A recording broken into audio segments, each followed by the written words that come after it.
গাজীপুরের সাতমাখা স্টেশনের মহুয়া কমিউটার ট্রেনের আগুন নিয়ন্ত্রণে এনেছে ফায়ার সার্ভিস। এ বিষয়ে আরো জানাতে আমাদের সঙ্গে যোগ দিচ্ছেন রফিকুল ইসলাম খান। রফিক, আগুন কিভাবে লাগলো, এখন সেখানে পরিস্থিতি কি?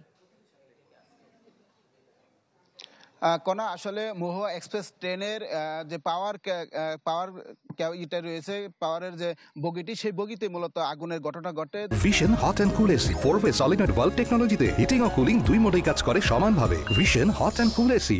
সকাল 11টা নাগাদ তো যখন ঢাকা থেকে ছেড়ে আসা মহুয়া এক্সপ্রেস ট্রেনটি ময়মনসিংহের উদ্দেশ্যে যাত্রা করছিল, সাতখামার এলাকায় এসে পৌঁছলে কিন্তু সেই অগ্নিকাণ্ডের ঘটনা ঘটে। তখন ট্রেনের যে চালক রয়েছে তিনি কিন্তু সাতখামার স্টেশন এলাকাতে সেই ট্রেনটি ব্রেক করে, পরে শ্রীপুর থেকে ফায়ার সার্ভিসের 2টি ইউনিট এসে প্রায় আধা ঘন্টার চেষ্টায় আগুন নিয়ন্ত্রণে আসে এবং এই মুহূর্তে কিন্তু সেই ট্রেনটি আবার ময়মনসিংহের উদ্দেশ্যে ছেড়ে গেছে। তবে ট্রেনের যে অগ্নিকাণ্ডের ঘটনা ঘটেছে, শুধু যে পাওয়ারের যে বগিটি ছিল সেই বগিটি ক্ষতিগ্রস্ত হয়েছে, অন্য কোথাও কোনো ক্ষতিগ্রস্ত হয়নি এবং কেউ কিন্তু হতাহত হয়নি, সেটি আমাদেরকে নিশ্চিত করেছে ফায়ার সার্ভিস। তো আপনি জানেন, যেহেতু ঈদের ছুটি, আসলে ঢাকা থেকে ঢাকা বাহিরের যাত্রী সংখ্যা কম থাকে, শুধুমাত্র ঢাকাগামী ট্রেনগুলোতে কিন্তু যাত্রী সংখ্যা বেশি ছিল। তো যে মহুয়া এক্সপ্রেস ট্রেনটি ছিল সেটিতে কিন্তু যাত্রী সংখ্যা খুবই কম ছিল এবং যেহেতু পাওয়ারের বগিটিতে শুধু অগ্নিকাণ্ডের ঘটনা ঘটেছে, এই কারণে কোনো হতাহতের ঘটনা ঘটেনি এবং যে ফায়ার সার্ভিসের কর্মীরা এসেছে তারা কিন্তু পুরো ট্রেনই তারা তল্লাশি করে দেখেছে এবং যে ক্ষতিগ্রস্ত যে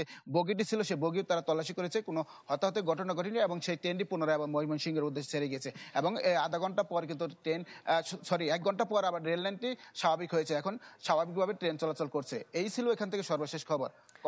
রফিক, আপনাকে ধন্যবাদ।